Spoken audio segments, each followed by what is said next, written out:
नाशिकमधील वाढत्या गुन्हेगारीला अटकाव घालण्यासाठी नाशिक पोलीस ॲक्शन मोडवर असल्याचं दिसून येत आहे. मंगळवारी सायंकाळी अवैध धंद्यांविरोधात पोलिसांनी केलेल्या धडक कारवाईमुळे सर्वत्र शुकशुकाट दिसून आल्याने नाशिककरांना दिलासा मिळाला. तरुणाईचे आयुष्य उद्ध्वस्त करणाऱ्या अंमली पदार्थांविरोधात कडक कारवाई करण्याच्या वरिष्ठ पोलीस अधिकाऱ्यांच्या सूचनांनुसार पोलिसांना मिळालेल्या गुप्त माहितीच्या आधारे द्वारका सर्कल येथील हॉटेल स्वागत येथे कारवाई करीत सुमारे 4.5 लाख रुपये किमतीचे 30 MD जप्त करण्यात आले. यावेळी एक चारचाकी वाहन, मोबाईल असा सुमारे 17,50,100 रुपयांचा मुद्देमाल ताब्यात घेण्यात आला.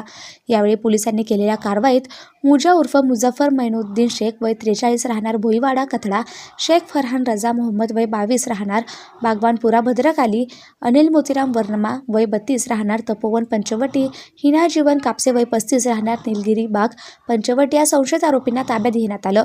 पोलीस आयुक्त संदीप कर्णिक, पोलीस उपायुक्त किरण कुमार चव्हाण, सहाय्यक पोलीस आयुक्त संदीप मिटके यांच्या मार्गदर्शनाखाली वरिष्ठ पोलीस निरीक्षक डॉक्टर आंचल मुगदल, गुन्हे शाखा युनिट 1 चे सहाय्यक पोलीस निरीक्षक विशाल पाटील, पोलीस उपनिरीक्षक चेतन श्रीवांत, पोलीस उपनिरीक्षक किरण शिरसाट, सुदाम सांगळे, पोलीस हवालदार प्रवीण वाघमारे, संदीप भांड, विशाल काठे, प्रदीप मजदे, महेश साळुंगे, प्रशांत मरकड, उत्तम पवार, कैलाश चव्हाण, विशाल देवरे, मिलिंद परदेशी, शर्मिला कोकणी, पोलीस अंमलदार राहुल पालखेडे, मुक्तार शेख, अमोल कोष्टी, आप्पा पानवळ, जगेश्वर बोरसे, मनीषा सरोदे, नजीम पठाण आदींच्या पथकानं ही कारवाई केली.